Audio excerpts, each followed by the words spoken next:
पिछले वीडियो में मैं आप लोगों को बता चुका हूँ कि राजा दशरथ जो है कैकेयी के कहने पर राम और लक्ष्मण सीता को वनवास भेज देते हैं। तो उसमें भी बहुत सारे खामियां भी हैं, क्योंकि ये जो कैकेयी थी वो 2 वर मांगने के लिए उत्सुक थी। तो राजा दशरथ बोले थे कि भाई जब तुम्हें इच्छा हो मांग लेना। तो ये मंथरा फोड़ दी थी कैकेयी को। अब कैकेयी मंथरा फोड़ दी थी कैकेयी को। कैकेयी क्या की राजा दशरथ से कह दी कि भाई राम को, लक्ष्मण को नहीं बोली थी, राम ही को बोली थी कि राम को 14 वर्ष का वनवास और भरत को क्या चाहिए, राजगद्दी चाहिए। अब इस सदमे से मतलब समझ लीजिए कि राजा दशरथ जी बहुत प्रभावित हुए और समझ लिए कि अब उनका प्राण त्याग देना यही उत्तम साबित हुआ।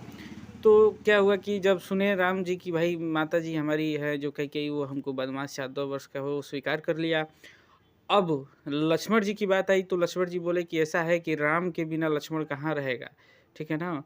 अब ये सब भाई जो है जा रहा है वनवास तो अब उनके साथ तो हम भी जाएंगे। लक्ष्मण जी मन में नहीं किए। जब लक्ष्मण जी नहीं माने तो सीता जी भी कही कि जब आप वनवास में रहेंगे तो हम भी वनवास चलेंगे, क्योंकि मैं राजमहल में रहूँगी, आप वनवास रहेंगे, ये उचित नहीं होगा। ये भी नहीं मानी।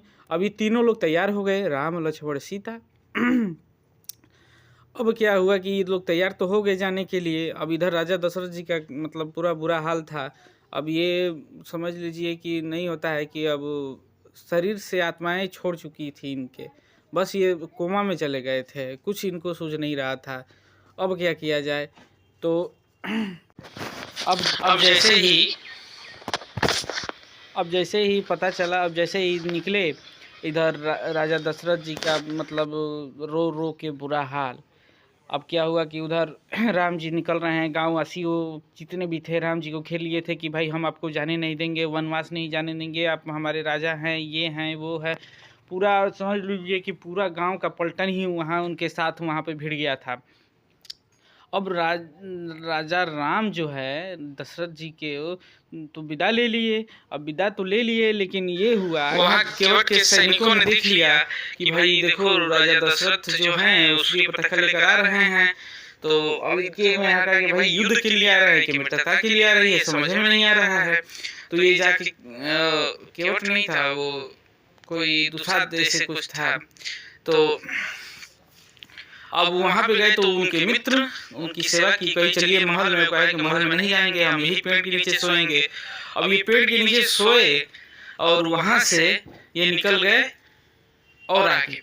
जब आगे गए तो केवट से मिले। जब केवट से मिले तो केवट ने देखा तो वो तो जान गया था कि भाई ये श्री राम जी हैं, इनके चरण स्पर्श से हमारा उद्धार हो जाएगा। बोला कि ऐसा है कि हम आपको नाव पर नहीं चढ़ाएंगे, इस पैरों का चमत्कार कई बार हमने सुना है, तो पहले इस चरण को धोएंगे उसके बाद पर चढ़ाएंगे। अब राम जी समझ गए कि करना क्या चाहता है।